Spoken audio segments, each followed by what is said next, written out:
Hello good people, balik lagi sama aku Ganjar ya kayak Pepper Clouds. Oke teman-teman, gimana kabarnya? Semoga kita selalu diberikan kesehatan dan kelancaran rezeki. Amin. Oke teman-teman, jadi di video kali ini adalah segmen terbaru. Dan ini episode pertama yang kemarin sempat aku udah announce ke kalian. So, kalau gitu langsung aja kita mulai untuk segmen terbaru ini. Sablon. Apa bang? Let's go.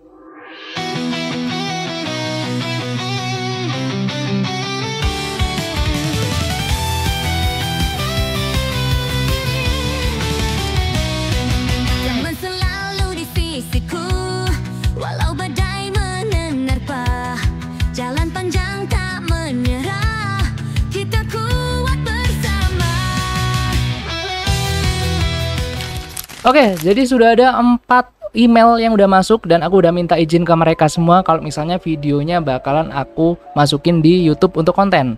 Dan langsung aja kita kasih saran ke mereka yang sudah submit, bagusnya nih pakai sablon apa. Oke, langsung aja dari yang pertama. Di sini ada si Afif ya. Assalamualaikum warahmatullahi wabarakatuh. Malam Mas Ganjar. Waalaikumsalam. Perkenalkan saya Afif. Melalui email ini setelah saya menyimak tayangan YouTube Mas Ganjar, saya ingin dibantu untuk mereview produk kaos saya. Nah, untuk nama mereknya ada Oriko.apparel dengan konsep streetwear dan casual. Dari produk saya, apakah ada kekurangan dari segi sablon, penempatan, posisi pada mockup kaos, dan yang terbaik bagusnya menggunakan media sablon apa? Mohon diberikan juga masukan dari segi bahan kaos serta warna kaos yang tepat. Wah nih, minta lengkap gitu ya.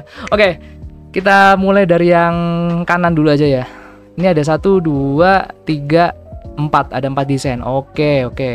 Nih, kalau warna putih ya, rencananya dia mau menggunakan cotton combat 24S. Oke. Kalau misalnya dengan komposisi seperti ini atau dengan bahan yang kamu pengen pakai yaitu cotton combat 24S, saranku ya untuk sablon kalian bisa pakai sablon manual itu Plastisol Dove, atau kamu bisa pakai Plastisol HDC. Itu menurutku bakalan lebih eksklusif, tapi harganya pastinya akan lebih mahal gitu ya. Nah, untuk saranku misalnya desainnya simpel seperti ini, kalau misalnya kita ngikutin zaman sekarang, kamu bisa pakai mungkin size-nya dibuat oversize atau boxy. Kalau misalnya dari mockup ini kan kelihatannya size-nya regular gitu ya. Jadi saranku mungkin untuk bahannya sendiri untuk cotton combat kamu bisa pakai 24, 20, 18 atau 16 atau yang heavy cotton sekalian kayak Australian cotton. Tapi dengan sablon mungkin pakai HDC tadi ya, Plastisol HDC. Nah, untuk penempatan mungkin ya kalau misalnya boleh saran, untuk yang bagian belakang ini agak agak aneh aja sih kalau buat aku pribadi ya.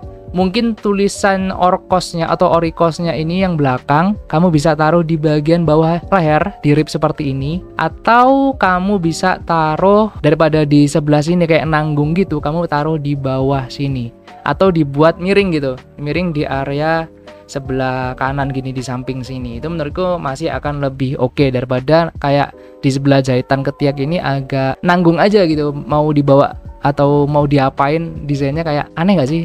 Kalau menurut kalian gimana gitu ya? Nah, itu yang putih ya. Sekarang kita coba ke next. Nah, next untuk desain yang kedua di sini warna hitam, kain warna hitam. Aku asumsikan pakai bahan yang sama kayak tadi ya, 24S. Size standar. Kamu bisa pakai sablon untuk depannya bisa pakai Plastisol atau Plus Charge juga bisa, tapi mungkin Plastisol aja, Plastisol Dove. Kemudian depannya ini kamu sudah pasti harus raster ya. Karena gambar seperti ini nggak akan bisa solid, dan ini bagusnya memang pakai Plastisol raster. Nanti baru di finishing Dove itu bakalan lebih goks gitu ya. Kemudian untuk tulisannya kamu bisa kombinasikan ini Urban Street-nya itu pakai sablon Plastisol Dove, terus Orikos yang di sini juga, yang di bawahnya juga. Jadi untuk gambarnya aja yang di Plastisol raster. Jadi mainin 2 kombinasi sablon gitu ya. Oke. Kalau misalnya belakangnya pakai komposisi tadi, depannya ya mungkin paling amannya ya sablon Plastisol Dove juga sekalian gitu ya.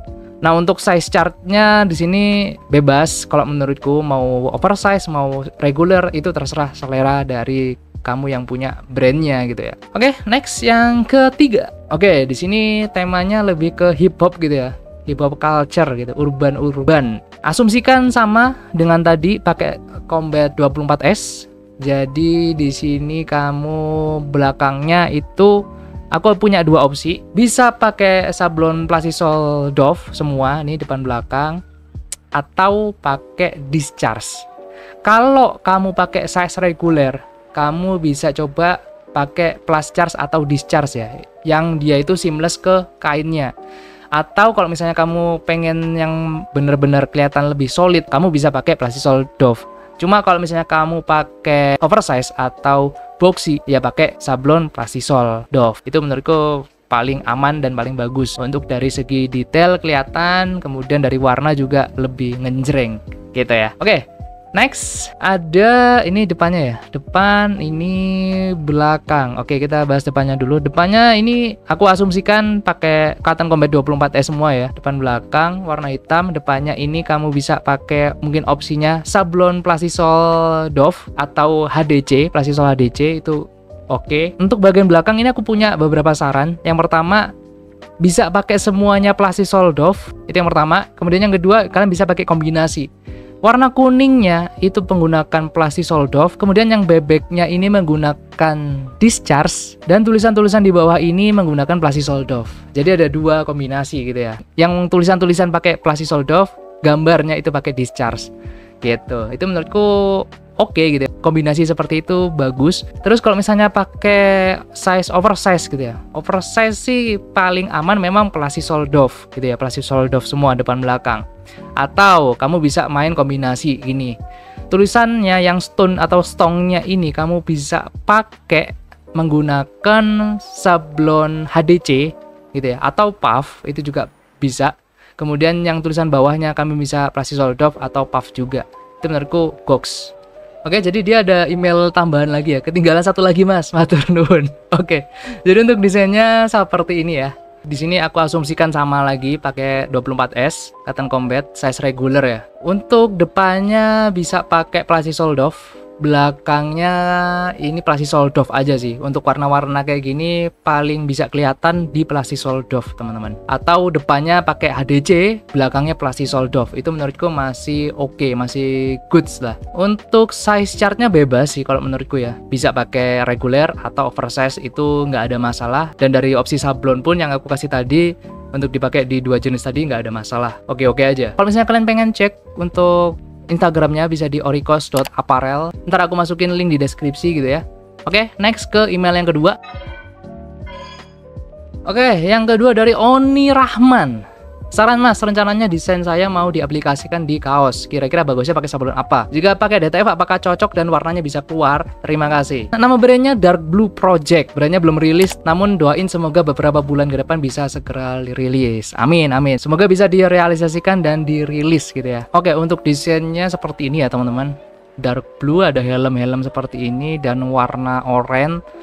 Oke, kalau boleh sedikit mengkomentari ya, dari segi desainnya menurutku komposisinya nggak ada masalah. Cuma jadi perhatianku ada di bagian warnanya. Tapi balik lagi mungkin ini selera ya. Untuk warnanya kalau aku pribadi, ini oranye-nya agak nanggung sebenarnya. Ya agak nanggung teman-teman. Oranye-nya kenapa nggak dibuat oranye yang sekalian oranye gitu loh, warna oranye gitu. Kemudian warna birunya, biru mudanya ini aku nggak ada masalah. Kalau biru navy-nya ini oke, kita coba nanti lihat di mockupnya kalau misalnya di kain warna hitam ya. Nah mungkin ini ada garis ini kalau bisa dihapus aja sih.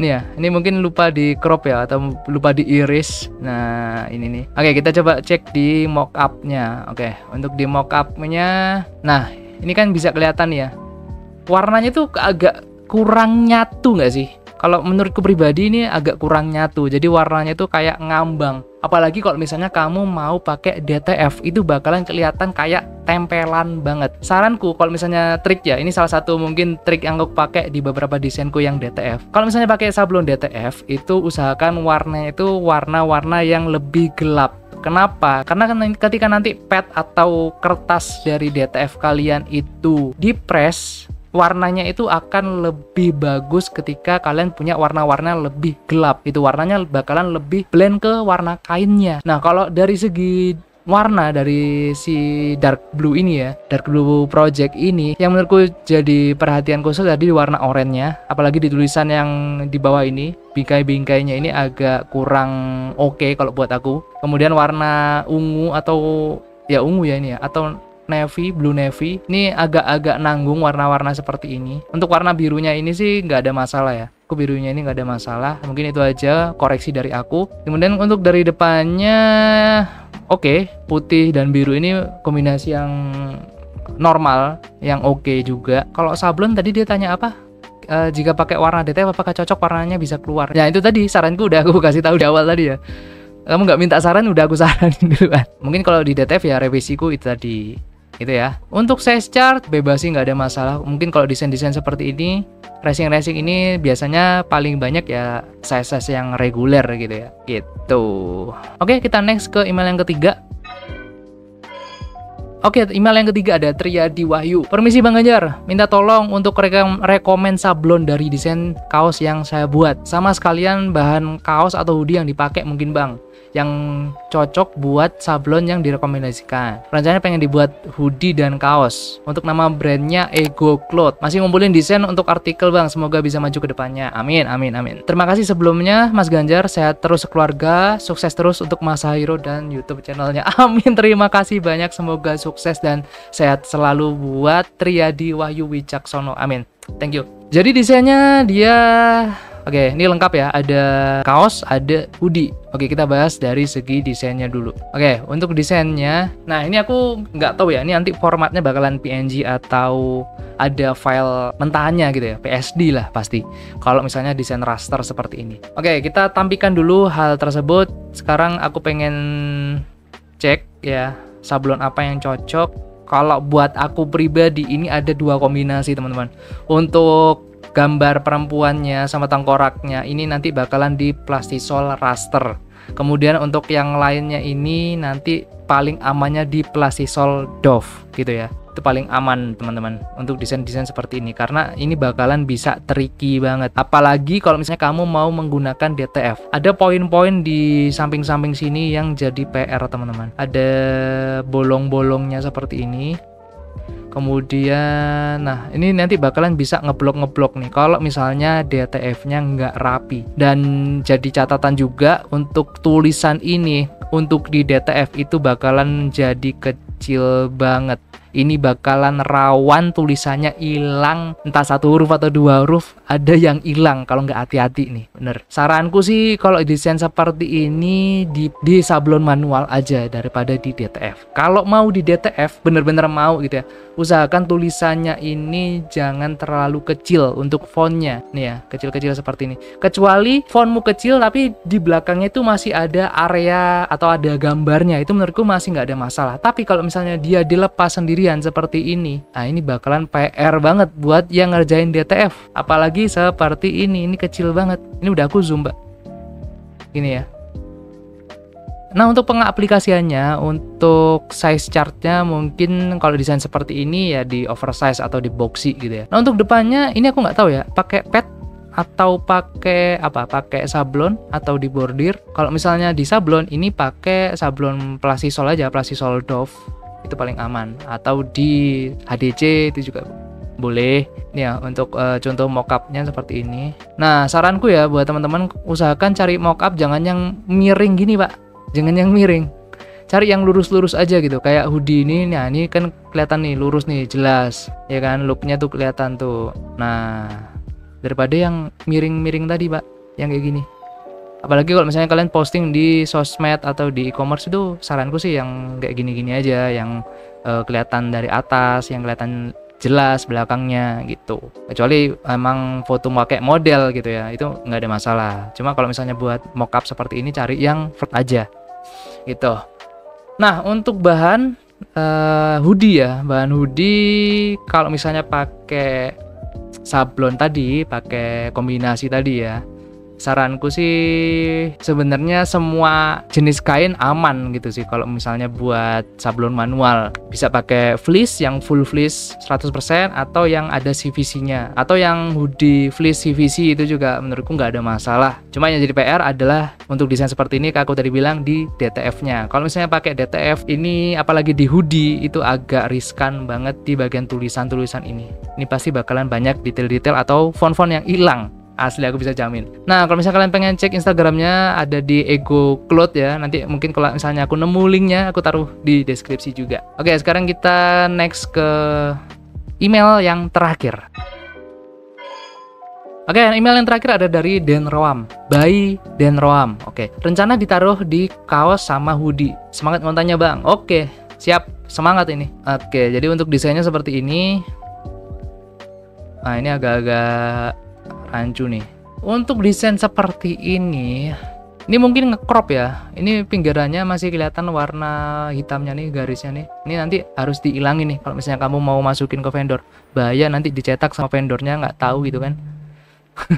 Untuk desain seperti ini, oke, depannya gini. Iya. Oh, belakang. Sorry, ini depan, ini belakang. Siap. Contoh mockupnya seperti ini. Oke. Aku akan coba asumsikan ya, ini size-nya reguler, untuk bahannya mungkin standar ya, 30 atau 24S. Oke, kalau misalnya dari segi desain seperti ini, kalau boleh saran untuk tahun 2025 ini menurutku agak kurang bisa menjual. Sekali lagi ini mohon maaf, bukannya aku menjatuhkan atau menjelek-jelekan suatu desain, cuma mungkin aku bisa dibilang memberikan saran ke kalian yang nonton. Kita boleh idealis, tapi kita harus tahu pasar sekarang itu yang bagus atau yang lagi ramai itu sekarang seperti apa. Kalau buat pendapatku pribadi ya, ini sorry banget sebelumnya, untuk desain seperti ini jujur agak kurang bisa menjual. Kenapa? Yang pertama dari segi desain yang belakang, EST.2025 dengan tulisan yang model seperti ini ya, model seperti ini, simple banget, nggak ada something yang spesial.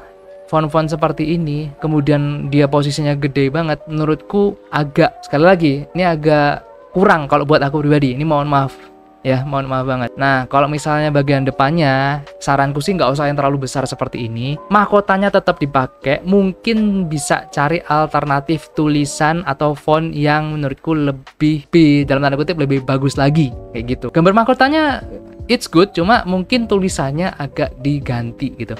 Karena kalau misalnya dari segi estetika ya teman-teman, entah kenapa ada sesuatu yang menurutku agak kurang aja gitu dari pandanganku ya. Belakangnya udah oke lah mahkota seperti ini. Ini kenapa fontnya tiba-tiba seperti ini? Terus di tengah-tengahnya ini ada tulisan dengan font seperti ini. Kalau buat aku ini nggak nyambung gitu. Jadi saranku, ini kan belum diproduksi ya, jadi kalian bisa revisi atau segala macem. Jadi saranku carilah font yang cocok gitu, yang lebih menjual. Kalian bisa cek-cek gitu kan brand-brand yang ada di TikTok atau ada di Instagram, itu kan ada referensi itu. Kalian bisa pakai referensi dari fontnya apa sih yang bagus, yang cocok yang mana, kalian tempel. Jangan asal ditempel beda font seperti ini, menurutku agak kurang aja. Apalagi nanti desain kalian itu gede segini gitu kan, sebadan anjir ini nih ya kan. Kalian cek lagi nanti paling cocoknya ditaruh di depan ini gede segini atau kecil aja di bagian tengah dada atau di pinggir. Itu menurutku bakalan lebih bagus pastinya ke depannya gitu sih. Itu aja sih saranku. Tapi kalau misalnya memang Dan Roam ini memaksakan dengan desain seperti ini, saranku ya kalau belakangnya pakai plastisol doff gitu ya, yang solid. Cuma saranku sih tulisannya agak ditebelin lagi aja daripada tipis gini. Kemudian untuk depannya kalian bisa pakai belakang ini kamu kasih discharge, depannya di plastisol doff. Itu menurutku oke gitu ya. Kalau misalnya memang memaksa untuk menggunakan desain yang seperti ini gitu. Oke, udah selesai 4 brand yang udah aku review hari ini. Oke teman-teman, selesai sudah episode pertama dari sablon apa bang? Aku nggak tahu nama kontennya atau nama segmen yang cocok nih apa. Kalian bisa komen di bawah deh, yang bagus, yang menurut kalian oke gitu, nggak cringe apa gitu ya. Kalian bisa komen di bawah. Dan kalau misalnya kalian pengen submit juga desain kalian bisa email ke klauxxreview@gmail.com. Nih aku taruh di bawah ya. Aku taruh di bawah emailnya, kalian bisa submit di situ. Untuk apa aja yang perlu disubmit itu udah aku buatkan videonya. Kalian bisa cek aja video sebelumnya atau aku taruh di bawah juga untuk syarat-syarat atau mungkin ketentuan-ketentuannya. Simple, cuma ada 3 poin aja sebenarnya. Kalian bisa cek aja. Oke, semoga bermanfaat dan semoga membantu buat teman-teman yang udah submit. Dan thank you guys for watching. Jangan lupa untuk like, share, comment, and subscribe. Stay safe, stay strong, never give up, better cloud. See you on next video.